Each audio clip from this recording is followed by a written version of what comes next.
Hello everyone, welcome to Mr. Rankington. Today, I'm going to be talking about the Frogger games. More specifically, the home console Frogger games, because there are a lot of Frogger games. So, I figured I should probably separate these into different videos. So, starting out, here are the home console Frogger games. I will be counting the arcade games that have been ported to consoles, so those will count. So without any further delays, let's hop to it. Starting the list at the bottom is Frogger the Great Quest. Let me go ahead and say, it's not because this game isn't a traditional Frogger game. I actually like the concept of this game, it's not very good. Of course, as a kid, I once thought this game was awesome looking, and when I played it at a friend's house, I thought it was pretty cool. But when I played it a few years later, whenever I actually owned it, I could tell it wasn't all that great, but I still didn't think it was awful. Today, I think it's awful. And it's a real disappointment because this game, as weird as it is, really had potential of being pretty good. Now, I don't really know the development story of this game, like I don't know what happened behind the scenes, because the game seems very rushed, but I can't say that for sure. Basically, with this game, if you wanted to compare it to a more popular example of being quote-unquote one of the worst games of all time, I guess you could say this is basically the Sonic 06 of the Frogger games. So basically what I'm trying to say is, I think this game is bad. Now in terms of this version of the game, I've only played it on PS2, I haven't played the PC version, but I imagine the PC version isn't all that much better. You know, I just remembered. As of the previous video, I changed up the way these backgrounds look whenever I talk about what I'm talking about. Excuse me a moment. Ah, that's better. Well, subjectively better. Anyway, back on track. The next game on the list is Frogger Returns. How do I describe this game? Somehow it was approved by Konami to release, and it was approved by Sony and Nintendo to be released on their consoles. The best way to describe this game is cheap and rushed.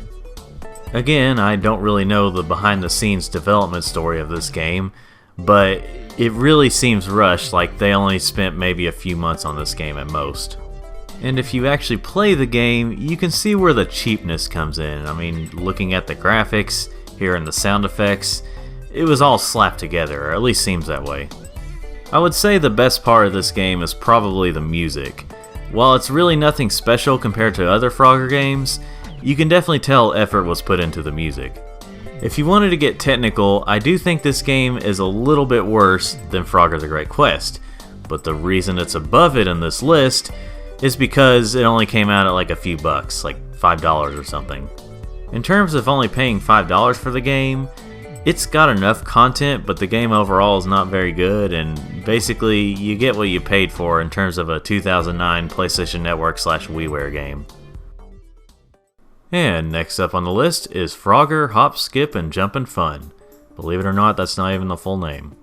Now, let me say this.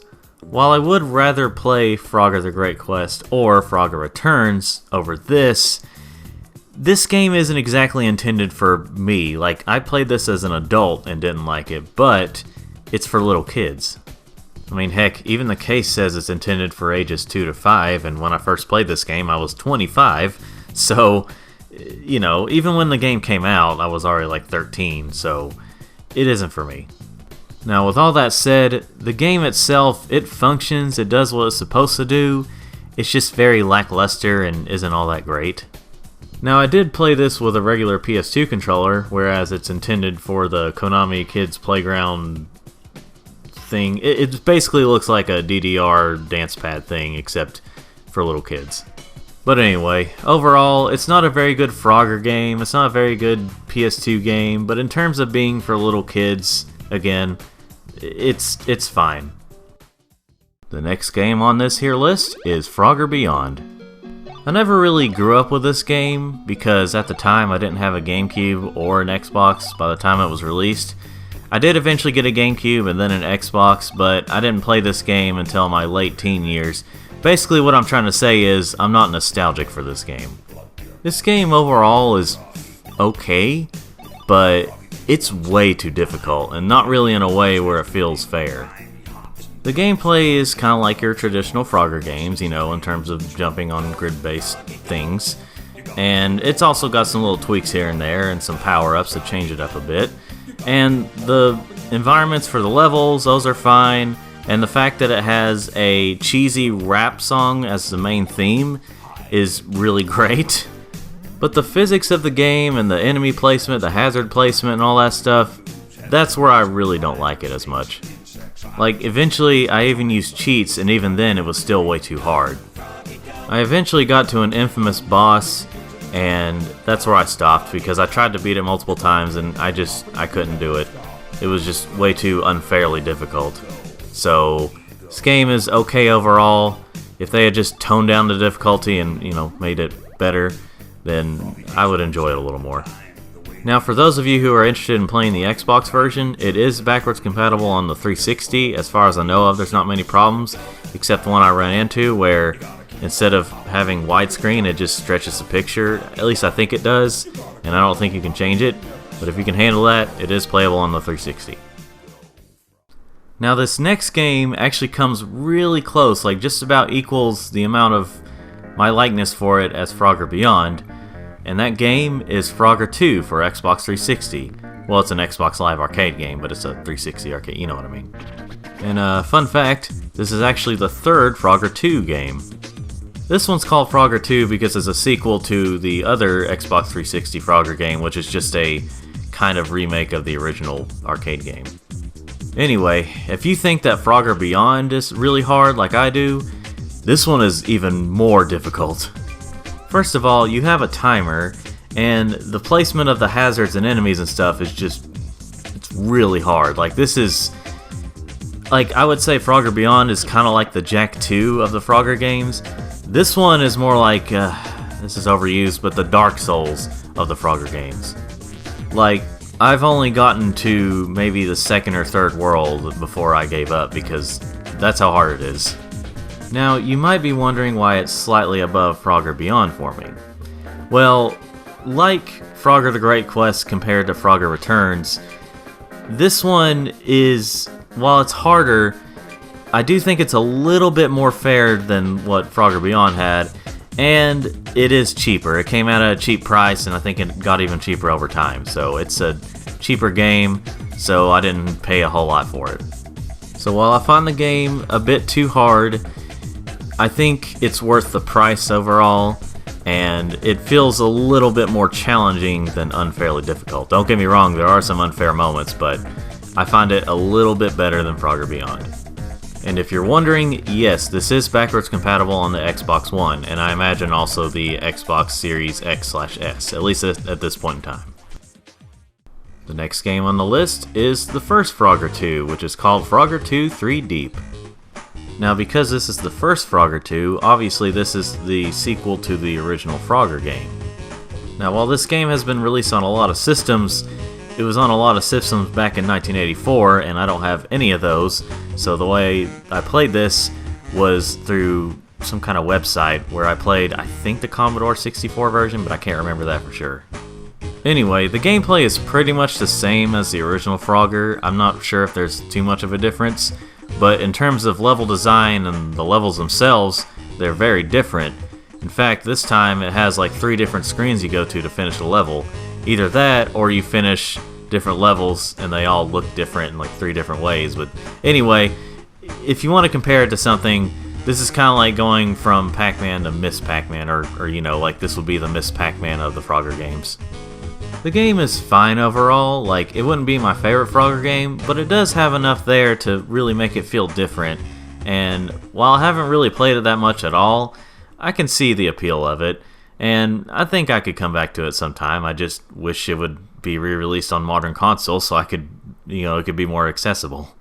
But if you have any of the systems it was released on, like a Atari 2600 or 5200 or a Commodore 64 or anything else it was released on, then I would say give it a try if you can find it. And for our next game, we have Frogger Ancient Shadow. I've always been a bit conflicted on how I feel about this game, because while I do think it's better than like Frogger Beyond and Frogger 2 on Xbox, the difficulty still kind of gets me sometimes. The thing that makes it harder this time is the way they have the life system, where instead of having multiple lives and every time you die, like you have 1 hit point and every time you die you go back to a checkpoint, this time you have 4 hit points, which you can get more over time if you have enough coins, but the thing that makes it harder is that you only have 1 life, so if you lose all those hit points, you have to start over.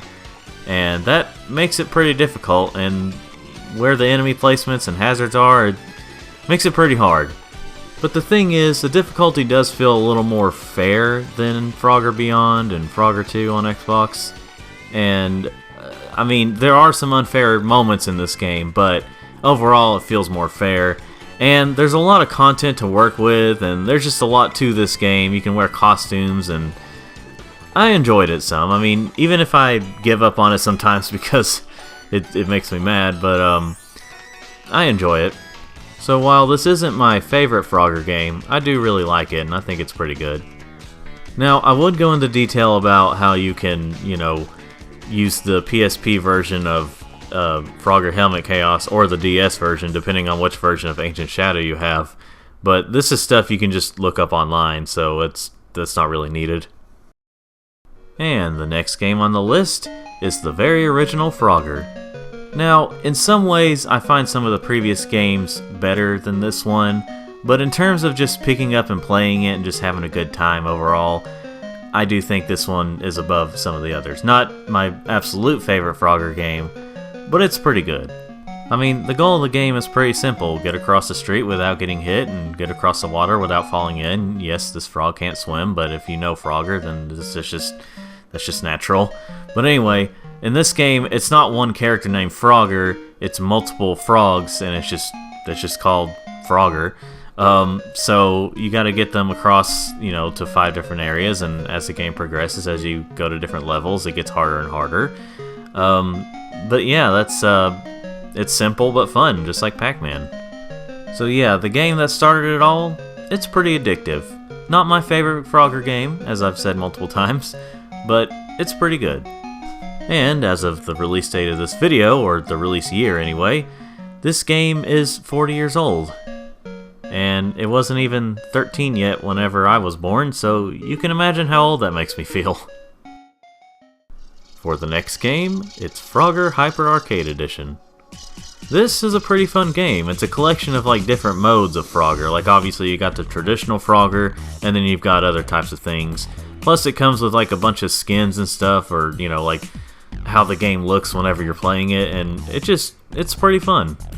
And of course it does also have multiplayer, so you can have a pretty good time with your friends as well.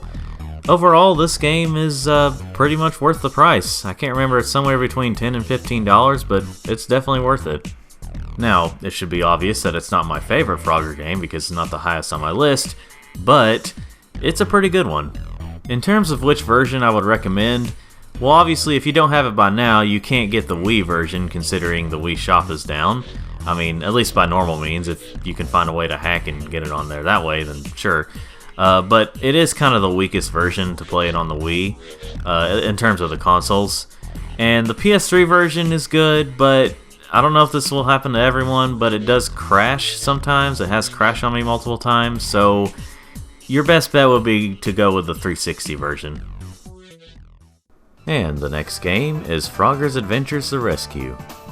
Out of the 6th gen Frogger trilogy, I guess you could say, which includes Frogger Beyond, this game, and Frogger Ancient Shadow, this one is my favorite, and it's the most different.